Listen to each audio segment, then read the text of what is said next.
Hey everybody, welcome back to another episode of Shout Out Saturday in the Thrive Tribe. Today we have a very special guest, just like all of our guests are very special. I have known this woman, I don't know, I'm going to say like almost 30 years, probably 25 years, a long, long time back in the days. And I'd like you to get to know her a little bit too. And so I'd like to welcome Miss Susan Levine. Welcome, Susan. Well, good morning. Good morning, Tribe and Joelle. It's nice to be here with you. And let's see, so we taught together, I want to say, wasn't it like 25 years ago? And Yeah, so I started working there, I think, in 1992, and I worked there through 1997 as a teacher. Yeah, and I think I started in December of 93, maybe, something like that. And you were at the middle school at that time, and I was at high school. Yeah, yes. So tell us a little bit about yourself personally, Susan. Who is Susan? Okay, so Susan is this lovely chica from New Jersey, and I grew up on the East Coast, and I came to California in 1989 on an adventure with my husband, and we stayed evidently almost 30 years, so that was a good thing. I'm the mom of two grown young men. One's 34 and one's 26, and they are not educators, but I have spent my whole career in education and love what I do, and love being at the county office in Riverside, and just a happy-go-lucky person, positive energy all the time. Definitely positive energy all the time. Let me ask you, and then we both worked at RCOE for a little bit at the same time too. That is true. So let me ask you, in your many roles, because you've been a teacher, you've been a principal, I've been assistant principal and a principal. Assistant principal, assistant soup. Two kinds of assistant soups, two religions. Personnel and ed services. Personnel and ed services, then a superintendent, right. And now at the county office in your role there, right, which is overseeing child welfare and attendance, so student services plus charter schools. Okay, so you have been in very many seats in the education house, so to speak. Yes, many hot seats. Many hot seats. What would you say is the different perspectives is not the right word. What is the difference in focus and support from those seats that you've kind of experienced? Well, my favorite positions were ones where I was directly working with students. So I think those are the best kinds of positions because you're making the difference personally, one-on-one. As you move up the food chain, let's call it, you're still making a difference, but it's more indirect because you're influencing other people who influence other people who finally get to the students. But I love the student part, and that part I really miss. And do you get to go visit and do walkthroughs with schools? I do. I'm also over charter schools for the county, so we have quite a few charter schools, so I do get to do walkthroughs, and that's a lot of fun because I get to talk to students and talk to teachers. And so, and then you get your little fix of kids for a little bit. Absolutely. In those 35 years of education, what would you say is, what big changes have you seen? And then where are you frustrated because change hasn't occurred in those 35 years? Oh, that's a great question. So the changes that I've seen mostly have to do with curriculum. When I first started teaching, when I was teaching high school English, we would say we're teaching Romeo and Juliet. And you would teach the book, or the play rather, and you would ask questions and they would act it out. There were no standards yet. So I actually have never taught with the California standards because my last year teaching was 1997. So a little over 20 years ago. So all of that was a big change for someone seasoned like myself, where you're no longer teaching themes or novels. You're now teaching the standards, and that's your means to teach them. What hasn't changed quickly enough has to do with the social emotional aspect in school. We still don't give enough services for students. We still haven't solved the how to help kids learn when they don't have enough food, when they're getting screamed at and abused at home, when they're homeless, when they're in foster care. I think we're making steps in the right direction, but we're not there yet. And if you had your way, if the Department of Education said, you know, Susan, you've been in education for a long time, and we just want your wisdom and guidance, what changes would you create, or what policies or what practices, what strategies to boost that learning both for students and teachers? Right. What do you think would help? Well, first of all, I would really like to only have teachers at schools who like students. That's a plus. I think it was hard for people to believe, but I've taught with a lot of colleagues who don't really like students. And so I think those people need to get out of the business ASAP. So I would only use teachers who love students and who are caring and compassionate and empathic. And then those that really can teach in a variety of modalities, not just one way. I think about my math teachers all through school that did 2 examples on the board and told you to do your homework for the rest of the period. That's not how you teach students math. And so I would start with the best of the best in teachers and lots of support staff for them, a mentoring program, open door policy for parents, parent education, parent classes. It would be one groovy place. It sounds good. I especially love, and I think we don't spend enough time focusing on it, the parent piece. Providing a safe place where parents feel welcomed, because often parents don't necessarily feel welcomed. And then 2, providing education for them too. I think that's a huge, wonderful piece. Let me flash back for a moment to something you said at the very beginning, and that's that you came to California from New Jersey. And so I want to know, what are the biggest differences in living in New Jersey and California? What are the maybe what are the commonalities? What are the differences? Right. Well, so New Jersey is a very small state and very highly populated. So everything's much closer together. And there's a lot of pockets of ethnicity. So this might be an Italian town, this might be an Irish town. So you go to that town, say for certain restaurants, certain maybe entertainment, and there's just, it was very diverse even when I was growing up. And so I think just that feeling of all different kinds of people getting along together, that's something I grew up with, and I never really knew as a teenager a whole lot about racism and things like that, because everybody was just all together and we didn't make any big fuss about it. And then I think as an adult, I really started to see things that every place you lived wasn't like that, and certain groups didn't like other groups, and that was a sad realization for me as a young adult. What do you miss about New Jersey? The food, definitely. And my family. You know, a lot of my family is still there. I only have one relative this side of the Mississippi River. That's a cousin in Tucson. So it's always difficult when you're out on your own without relatives and things like that. So if I was going to New Jersey, what food would be a must-have? Pizza, definitely, number 1. Anything Italian, bagels, great bagels.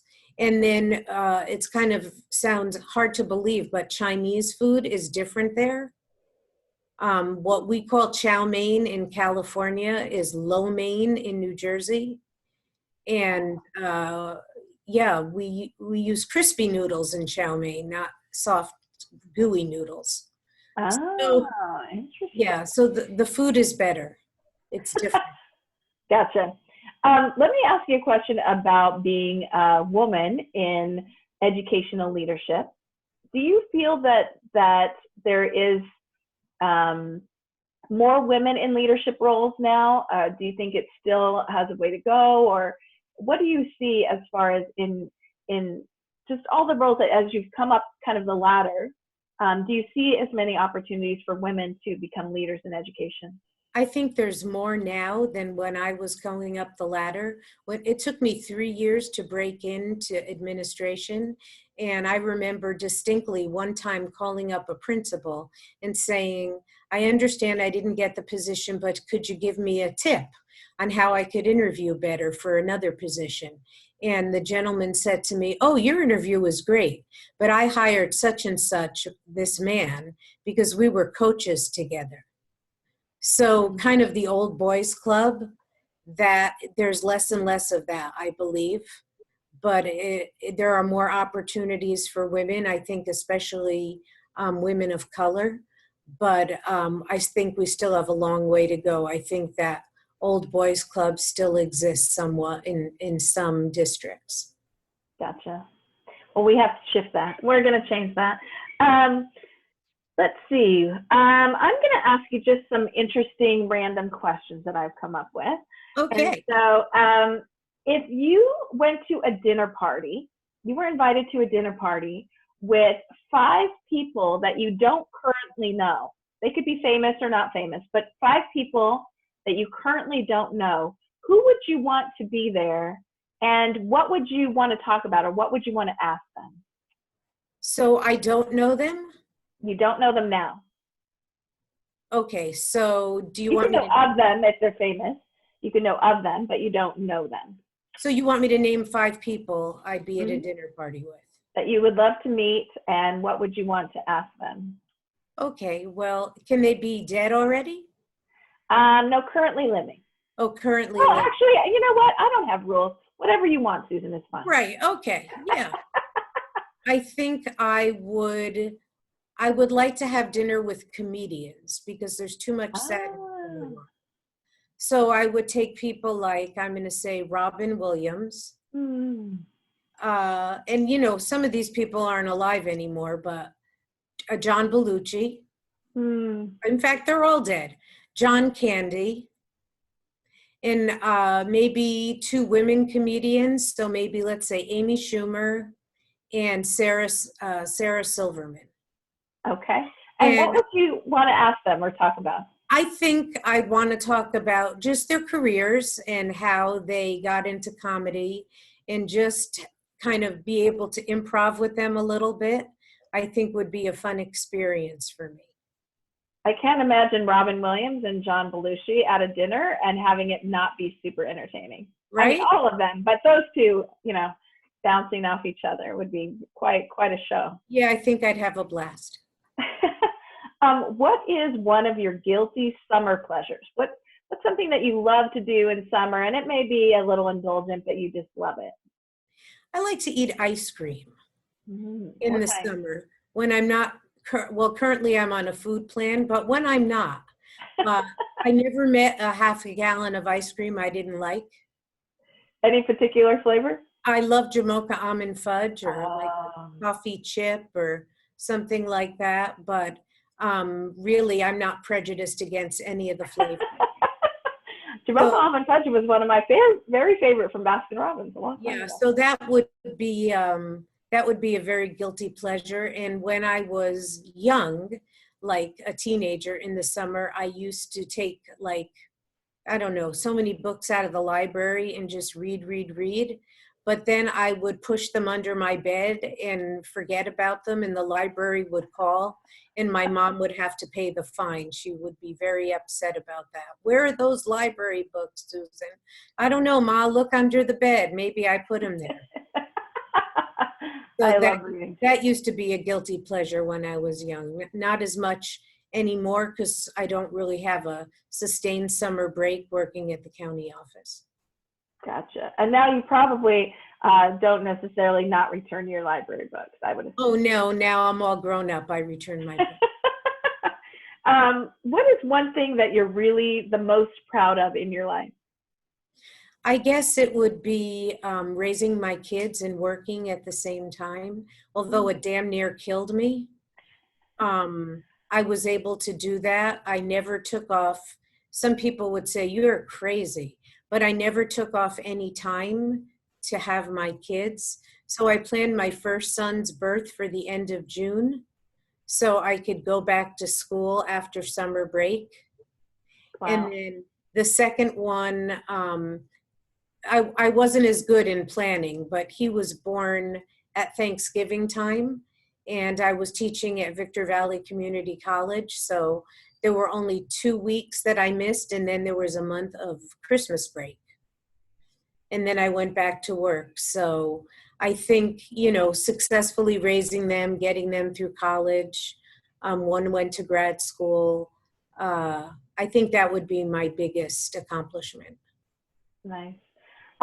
You are a very busy woman and have been, obviously, for a long time, hardly taken any time off, even with the birth of your kids. How do you strengthen and sustain your well-being? What are some things that you do to boost your well-being? Well, over the last 3 years, I've been going on and off to the Camp Transformation, which is a cross-training program. And even though I'm not terrific at doing all the exercises, I do try. So I do that. And then I spend time with the kids. I like to do that, and family. I try to get out to New Jersey when I can, or Tucson to visit my cousin. I like to watch TV. It's like mindless kind of stuff. I like cop stories and doctor stories and lawyer stories. I find those intriguing. And I make sure I eat right and try to get enough sleep. I try to be good to myself, like emotionally. Like I think I'm pretty cool. I think you have to have that attitude that I'm a good person and people like me and I'm kind and I'm all that. And so I got that from my dad. He used to look in the mirror every morning and say, Marty, you're beautiful. And so, I just kind of picked up on that. I think that is huge, because I think a lot of us spend a lot of time telling ourselves a lot of negative things about ourselves. And Right. So, when we say, like in education, let's give kids 5 to 1 positives, how about we give those to ourselves, 5 to 1 positives, right? I love it. Here's a question that I ask everyone, and so don't overthink, but just say what pops into your mind. Okay. If you could teach the world just one thing, and granted the world needs to learn a lot, but if there's one lesson that they could learn from Susan Levine, what lesson would you want them to learn from you? I think I'm going to take something that my husband taught me, and that's do everything in your life with a happy heart. It won't always be something you want to do, but if you do it with a happy heart, you'll get through it quicker, and it won't be so bad in the long run. So that's what I'd like to teach everyone. I love it. Happy heart. I think my mom would approve of that one too. That's good.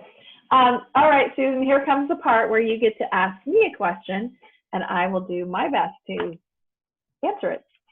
Okay, so I know about your career trajectory and your desire to spread kindness and positivity and good energy. So I wonder where it all came from. What was your original inspiration? That's a good question. I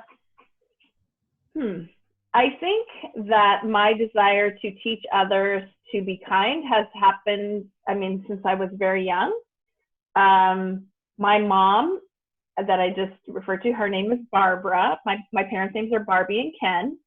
And my mom just drilled into my head from the moment I was born things like, the world should be better because you were here. Leave a place better than you found it. Be kind to others. She just always did those things. And as a kid, it annoyed me. I was like, my mom's so weird. Why is she doing all that stuff? But it must have sunk in somehow because as I got older, no matter what job I was in, that's sort of what I wanted to do. I wanted to always have fun. And fun for me was seeing people happy and seeing people joyful. And so, you know, a way to do that is to be kind to others. It feels good. People don't always think that. They think, oh, I have to give of myself to others. That's going to be a pain. But really, giving to others is a gift to you, and makes you feel good. And so then I just think it progressed. As a teacher, I taught peer leadership. I taught kindness. If you ask my kids, my former students who are in the Thrive Tribe, lessons that they learned, they would probably say, oh, you taught us to do random acts of kindness. So way back when, as a teacher, I just felt like I guess I was channeling my mom and trying to give them those lessons right alongside English and history as well. And I guess it's just what makes me happy. That's great. Thank you. Thank you. Well, Susan, thank you so much for being on the show. I really appreciate it. It's so important that we learn each other's stories. That's how we build belonging and cultivate connection and empathy. And so for the rest of you out there who have not been interviewed yet, please send me a message. Say, hey, I'm willing to be interviewed, or I'll hunt you down and you can say yes. But I think it's just so valuable to learn lessons from each other. So thank you again, Susan. You're Have welcome. a great rest of your Saturday, everyone. Peace out.